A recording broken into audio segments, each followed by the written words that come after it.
भेसळीनं संपूर्ण महाराष्ट्राला विळखा घातलेला आहे। मग दुधाचं भेसळ असेल, पनीरची भेसळ असेल, ही तर अक्षरशः कॅन्सरला कारणीभूत आहे। लोकांच्या जीवाशी खेळणाऱ्या या मुद्द्यावर अधिवेशनात आवाज उठवला आहे भाजपचे आमदार विक्रमसिंह पाचपुते यांनी। म्हणजे मागच्या अधिवेशनात त्यांनी हा मुद्दा लावून धरला होता आणि या अधिवेशनात त्यांनी सुगंधी सुपारी आणि गुटख्याचा मुद्दा देखील लावून धरलेला होता। या दोन्ही मुद्द्यांवर आपण त्यांच्याशी चर्चा करणार आहोत। नमस्कार, मी गिरीश निकम। साम टीव्हीच्या खास कार्यक्रमात आपण भाजपचे आमदार विक्रमसिंह पाचपुते यांच्याशी अगदी सविस्तरपणे वेगवेगळ्या अंगांनी या दोन्ही मुद्द्यांवर आपण त्यांच्याशी बोलणार आहोत। विक्रमसिंहजी, साम टीव्हीच्या या व्यासपीठावर तुमचं स्वागत आहे। धन्यवाद, नमस्ते। आज कुठे हॉटेलमध्ये गेलो म्हणजे जे शाकाहारी असतील त्यांची अगदी पहिली पसंतीची डिश असते ती म्हणजे पनीरची डिश।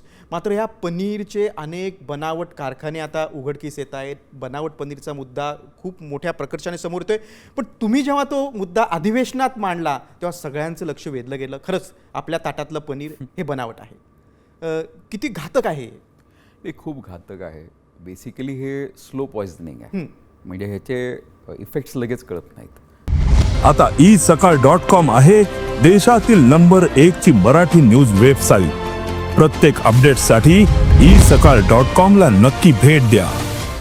म्हणजे ह्याचे इफेक्ट्स पुढच्या जनरेशनला होणारे इफेक्ट्स आहेत।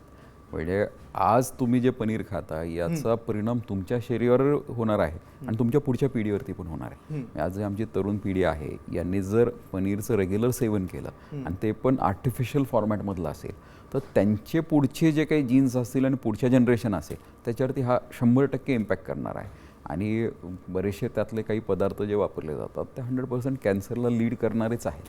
म्हणजे गेल्या काही काळातला आपण जर घटना पाहिल्या तर मुंबईजवळ काही बनावट कारखाने आलेत। नाशिकच्या सिन्नर आसपास भागामध्ये देखील बनावट पनीरचा अक्षरशः कारखाना उघडकीस आलेला आहे। कसं ओळखायचं? कारण आपण हॉटेलमध्ये जातो, छोटे मोठे हॉटेलमध्ये बनावट पनीर तुमच्या ताटात आलंय, आपल्या घरात जे आपण आणतोय ते बनावट आहे, हे कसं कळणार ना? प्रॅक्टिकली पनीर एकदा जेवणात गेलं की ते शोधणं खूप डिफिकल्ट आहे। बरोबर, कारण पनीरला एक बेसिक टेस्ट आहे, ती तुम्ही नॅचरली नुसतं खाल्लं तर, पण ज्यावेळेस ते मसाल्यांमध्ये मिक्स होतं ते आयडेंटिफाय करणं खूप डिफिकल्ट आहे।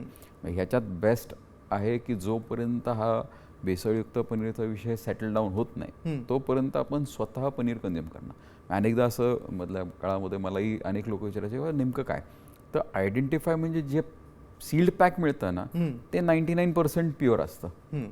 क्वचित एखाद दुसरं कोणतं कंपनी असेल तर प्रॉब्लेम आहे। ब्रँडेड लोक हे त्याच्यामध्ये भेसळ करत नाहीत।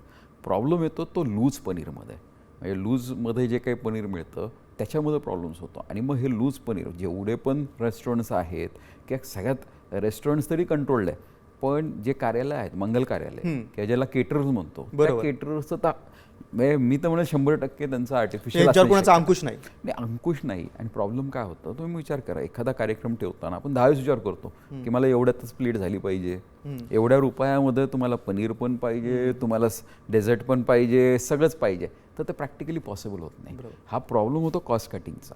त्यामुळे कमी कॉस्टमध्ये सगळ्या गोष्टी बसवण्यासाठी सबस्टिट्यूट शोधले जातात आणि मग हा सबस्टिट्यूट आर्टिफिशियल पनीर त्यामध्ये।